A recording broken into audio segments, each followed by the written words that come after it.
strikes on a migrant detention center in Libya, which killed at least 60 people.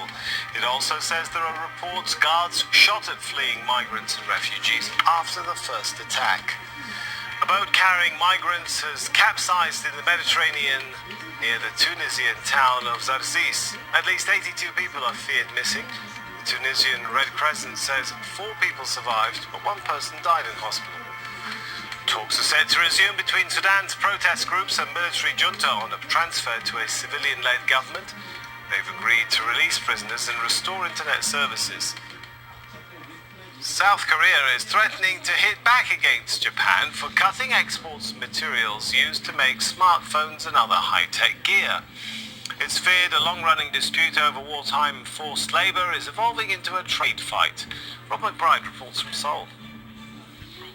Ironically, this dispute comes just days after Japan hosted the G20 summit of world leaders meant to foster good neighbourly relations and promote free trade. And it could harm South Korea where it hurts most, in its production of semiconductors.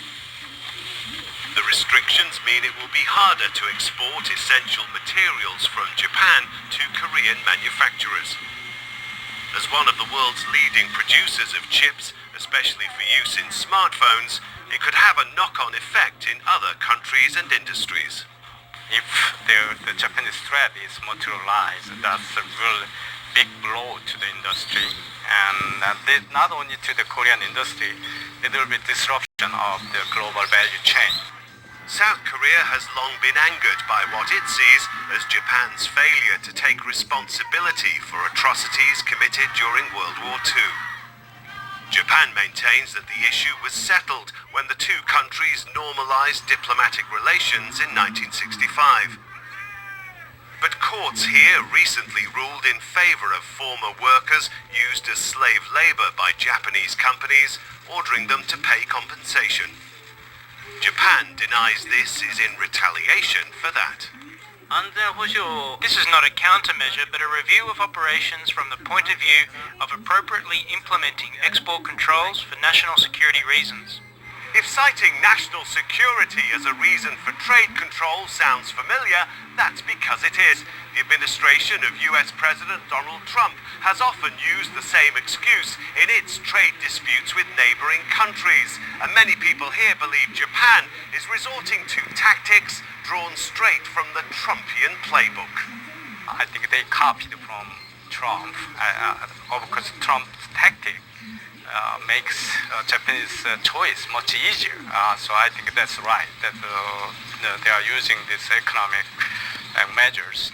Seemingly new norms being adopted in international trade, with, in this case, South Korea losing out. Rob McBride, Al Jazeera, Seoul. Russian President Vladimir Putin has arrived in Italy. He's meeting Pope Francis in the Vatican City. They're expected to discuss the situation in Syria and Catholic Orthodox relations. Putin will also meet members of Italy's populist government. He told an Italian newspaper Deputy Prime Minister Matteo Salvini was a, quote, welcoming attitude to Russia and is pushing for EU sanctions to be dropped.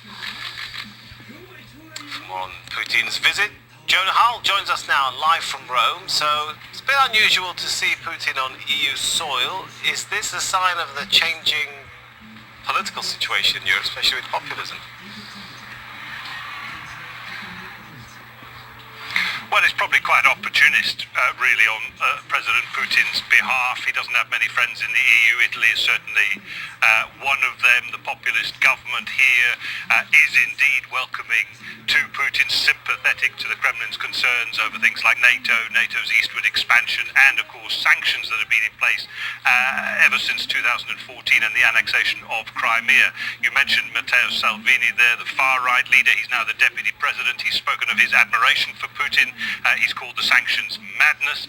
Giuseppe Conte, the Prime Minister, who Mr. Putin will be meeting behind me a little later this afternoon, has been lobbying for Russia to be readmitted to the group of industrialized nations now known as the G7, previously, of course, the G8, until Russia was expelled. So It's an opportunity, if you like, to kind of exploit divisions within the European Union to bolster ties with a key economy within the EU, and in the hope, of course, President Putin's hope of finding some way to relax those sanctions. So another dimension.